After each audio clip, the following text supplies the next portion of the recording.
Mis padres se burlaron de mí durante 5 años. Decían con sarcasmo, Luisa es abogada, ¿y tú qué eres, Mateo? Un perdedor. Siempre riéndose. Pero ayer, todo cambió. Todo comenzó hace 5 años, el día en que Luisa se convirtió oficialmente en abogada. Entró en casa de mis padres con el diploma en una mano y una oferta de trabajo en la otra. Y desde ese momento, fue como si se coronara reina de la familia. Y yo no era nada.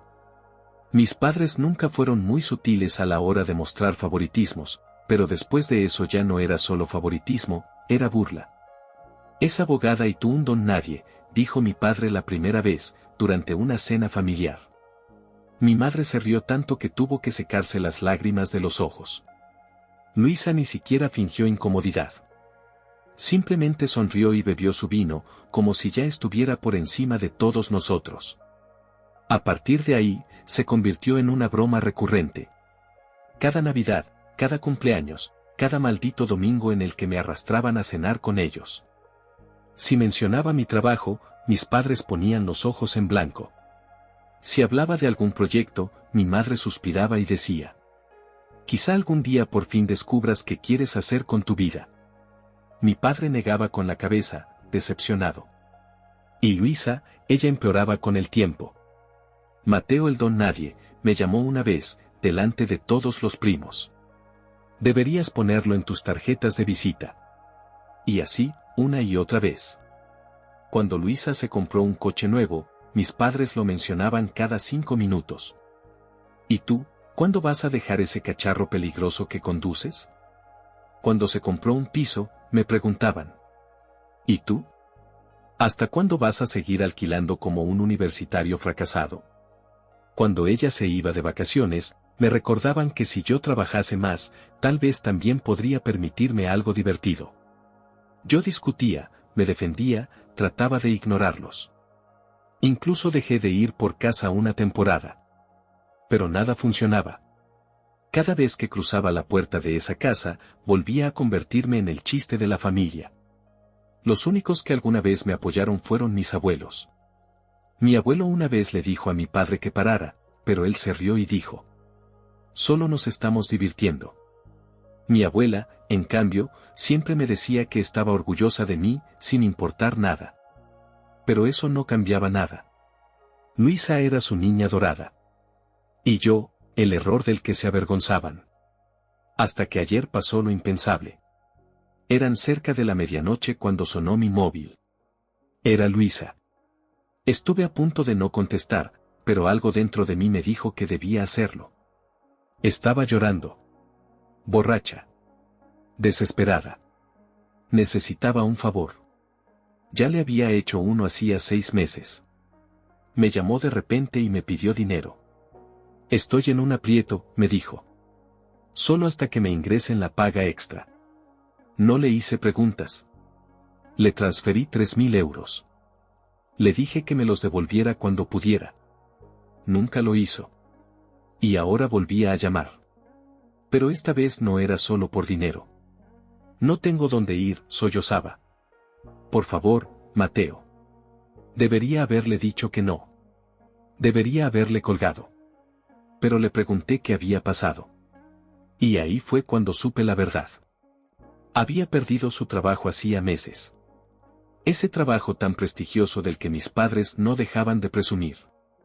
El puesto bien pagado en el despacho de abogados más reconocido de Valencia. Desaparecido. La habían despedido. Le pregunté por qué. Se negó a explicarlo. No importa, decía entre hipidos. Fue injusto. Me estaban buscando las cosquillas. No sabía ni qué decir.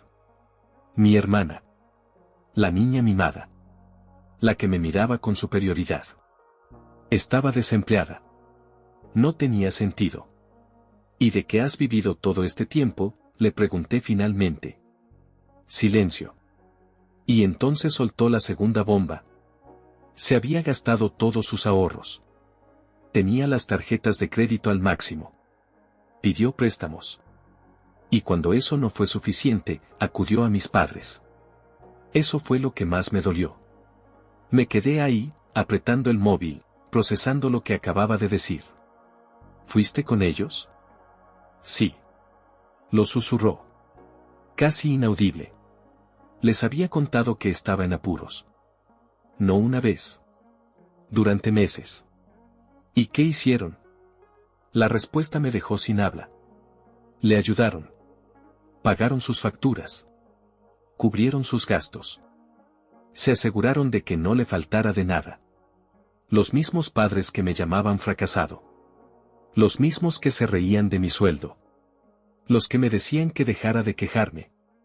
Esos mismos padres. Le habían salvado la vida en silencio. Pero eso no era lo peor. Luisa dudó antes de seguir. Y entonces lo dijo. Mis padres no solo le ayudaban. Dependían de ella. Durante años, Luisa los había mantenido. Su casa, sus vacaciones, los muebles nuevos, las cenas en restaurantes de lujo. Todo había sido financiado por ella. Estaban cómodos, claro. Pero no por ser una familia de clase media trabajadora. No. Era porque Luisa había estado metiendo dinero constantemente. Y ahora, ya no le quedaba nada. Tuve que dejar el piso, murmuró. No podía pagarlo más. Vendí el coche. No me queda nada. Me quedé en silencio. Atónito. Esos padres que me decían que me espabilara, que me hiciera hombre. Llevaban años chupando de su hija en secreto. Y ahora que Luisa estaba seca. Se habían quedado sin vaca lechera. Quise gritar. Quise lanzar el móvil contra la pared. Pero en lugar de eso, simplemente pregunté. ¿Y qué quieres de mí? Silencio. Largo. Y entonces, lo dijo. Necesito ayuda.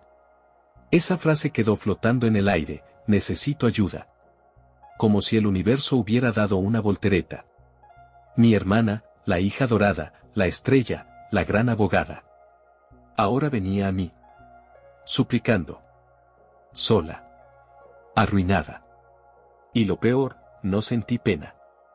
Tal vez el viejo Mateo habría sentido compasión. Pero en ese instante, me eché a reír.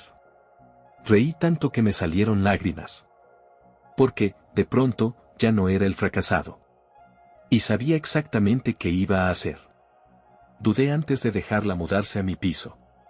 Todo dentro de mí quería decirle que no. Quería que aprendiera lo que yo había aprendido. A sobrevivir solo. Sin ayuda. Pero una parte de mí, no sé si fue curiosidad o venganza. Quería verla depender de mí. Ver cómo reaccionaba cuando se invirtieran los roles. Llegó temprano a la mañana siguiente. 2 maletas grandes y un bolso colgado del hombro. Para alguien que siempre iba tan arreglada, parecía una desconocida.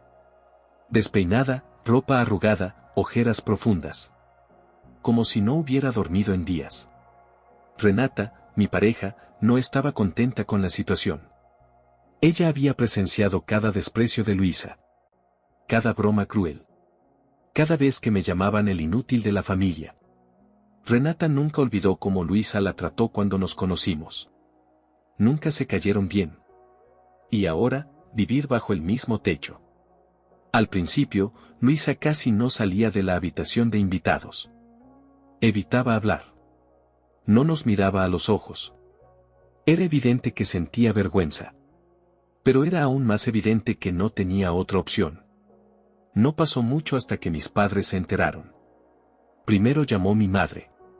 Su tono era tan dulce que dolía. Una llamada supuestamente casual, para ver cómo estábamos. Ningún agradecimiento. Ninguna disculpa. Solo un comentario forzado. Qué lindo gesto el tuyo, Mateo, ayudando a tu hermana. Eres un buen chico. Mi padre llamó después. Y ni siquiera fingió. Intentó convencerme de que Luisa estaría mejor viviendo con ellos. Fue entonces cuando lo entendí todo. Durante años, Luisa había sido su trofeo. La prueba de que habían criado una hija de éxito. Y ahora. Vivía en mi casa. Necesitaba mi ayuda. Dependía de mí. Era un cambio de poder que no podían aceptar. Durante años me llamaron decepción. Y ahora su hija estrella estaba en ruinas. Mientras yo tenía una vida estable. Ya no era solo incomodidad. Era desesperación. El verdadero golpe vino unos días después. Luisa estaba en la cocina, hablando por teléfono con nuestra madre. Yo estaba en el pasillo. No quería escuchar, pero la voz de mi madre sonaba fuerte por el altavoz. Y lo oí. Claramente. Le pedía a Luisa que me pidiera dinero. Al principio pensé que había oído mal. Pero no. Averigua cuánto tiene. A ver si puede ayudarnos un poco. Ahora que estás ahí, aprovecha. El corazón me dio un vuelco. Durante años se habían burlado de mí por ser pobre. Ahora que Luisa estaba en la ruina. Estaban buscando una nueva fuente de dinero. Y de repente, yo me había convertido en su mejor opción. No sabía qué haría Luisa. Se veía nerviosa. Dividida entre su lealtad y su dignidad. Pero en ese momento, yo ya tenía claro algo. Había pasado mi vida siendo el perdedor de la familia. Ahora. Era yo quien tenía el poder. Y no pensaba dejar que me usaran como habían hecho con ella. No dije nada. Simplemente di media vuelta y salí del pasillo. Luisa debió darse cuenta de que lo había oído. Porque unos minutos después vino al salón. Estaba nerviosa, como si esperara que gritara. No lo hice. Solo le dije una cosa. Si alguna vez me pides dinero para ellos, puedes irte de inmediato. Ella no discutió. Asintió en silencio y se fue. Pero desde entonces, todo cambió. Desde aquel momento, la dinámica en casa cambió por completo. Luisa, la misma que durante años me había mirado por encima del hombro, ahora parecía pequeña, insegura. Ya no era la mujer confiada que lanzaba comentarios sarcásticos en las reuniones familiares. Estaba callada, incómoda, e incluso evitaba cruzar miradas. Por primera vez en su vida, parecía no saber quién era. Renata tampoco lo hacía fácil. No le decía nada hiriente, no se burlaba de ella, pero tampoco intentaba ser amable. La evitaba. Pasaba la mayor parte del tiempo en nuestro dormitorio, salía más de lo habitual, y cuando estábamos todos en el mismo espacio, el silencio era espeso como el cemento. No podía culparla. Recordaba perfectamente todo lo que Luisa le había hecho. Y entonces, llegó el verdadero caos. Unos días después, mis abuelos me llamaron para invitarme a cenar. No dijeron mucho, pero noté un tono extraño en la voz de mi abuela. Cuando llegué a su casa, lo comprendí todo al instante. Luisa ya estaba allí, sentada a la mesa, con los ojos apagados. Mis padres también. Sus rostros estaban tensos, frustrados. No era una cena familiar. Era una emboscada. Apenas me senté, mi padre tomó la palabra con un discurso ensayado sobre la importancia de la familia, de cómo teníamos que apoyarnos los unos a los otros. Mi madre le siguió, diciendo que Luisa había hecho mucho por todos, que había sacrificado tantas cosas, y que ahora era el momento de que yo tomara el relevo. Los escuché en silencio, sin interrumpir, sin mostrar ninguna emoción. Ni siquiera intentaban ocultar sus intenciones. Querían mi dinero. Lo envolvían con palabras bonitas como unidad familiar o compromiso, pero no eran más que excusas. Para ellos, Luisa había sido su cajero automático durante años. Y ahora que estaba rota, buscaban un reemplazo. Y yo, el eterno fracasado a sus ojos, era de pronto su mejor opción. Los dejé hablar, asentí de vez en cuando, fingí interés. Y cuando terminaron, simplemente sonreí y dije con voz tranquila: no estoy interesado. Silencio absoluto. La cara de mi padre se volvió roja. Mi madre intentó disimular, diciendo que no se trataba de dinero, que era solo una charla. Pero sus ojos decían lo contrario, estaban desesperados. Y entonces ocurrió algo inesperado. Mi abuela, que hasta ese momento no había dicho ni una palabra, levantó la vista y miró a mis padres fijamente. ¿Cuánto dinero os ha dado Luisa en todos estos años? El silencio volvió a llenar la sala. Mi madre parpadeó, sorprendida. Mi padre frunció el ceño. ¿Cuánto le habéis quitado?, insistió mi abuela, ahora con un tono más severo. Nadie respondió. Entonces, mi abuela continuó. Dijo que durante años habían presumido de tener una hija perfecta, mientras la exprimían económicamente. Que me habían humillado, llamado inútil, mientras dependían del dinero de Luisa para mantener su nivel de vida. Y ahora que no puede daros más, de repente os interesa vuestro otro hijo, dijo. Os habéis pasado toda la vida utilizándolos a los dos. Mi abuelo intervino también, negando con la cabeza. Dijo que se avergonzaba de cómo habían tratado a sus propios hijos. Que por primera vez en mucho tiempo, veían la realidad con claridad. Yo me quedé en silencio, observando cómo el mundo se les venía abajo. Por primera vez, no era yo el blanco de las críticas. Era ellos. Mis padres intentaron defenderse, justificar sus acciones. Pero ya era tarde. Incluso Luisa, que normalmente saldría en su defensa, no dijo una palabra. Solo miraba la mesa, como si acabara de despertar de un sueño. Y en sus ojos, por fin, vi algo nuevo, remordimiento. Después de aquella cena, todo terminó en un silencio incómodo. Mi madre apenas tocó su comida, mi padre no dejaba de golpear la mesa con los dedos, y Luisa parecía querer desaparecer. Nadie le había hablado así nunca. Mucho menos enfrente de toda la familia. Cuando regresé a casa, Luisa ya estaba allí. Esperaba encontrarla encerrada en la habitación de invitados, como había estado toda la semana, pero me sorprendió verla sentada en el sofá, mirando al suelo. Pasé junto a ella rumbo a la cocina sin decir palabra. Entonces, habló. Tenías razón, dijo en voz baja. Me detuve. No me miró, pero siguió hablando. Me dijo que por fin entendía lo que mis padres estaban haciendo. Que habían abusado de ella, la habían exprimido, y cuando ya no podía darles más, la desecharon como si nunca hubiera significado nada. Confesó que durante todos esos años, mientras me trataba como un fracasado, había estado tan ciega como ellos. Que no se dio cuenta de que ella también era una víctima. Yo no sabía cómo reaccionar. Había esperado durante años este momento, verla darse cuenta de la verdad. Pero ahora que ocurría, no sentía la satisfacción que creía que sentiría. Entonces soltó algo que me heló la sangre. Todavía creen que conseguirán dinero de ti. Me giré para mirarla. ¿Cómo? Después de que te fuiste de casa de los abuelos, papá y mamá me apartaron, explicó. Me pidieron que insistiera contigo. Que te convenciera. Dicen que solo necesitas enfriarte un poco, y que después cederás. Me quedé helado. No solo no habían entendido nada, sino que ya tramaban su siguiente jugada. Fue en ese momento que lo decidí. No iba a limitarme a decirles no. Iba a terminar con esto de raíz. A la mañana siguiente, fui a su casa sin avisar.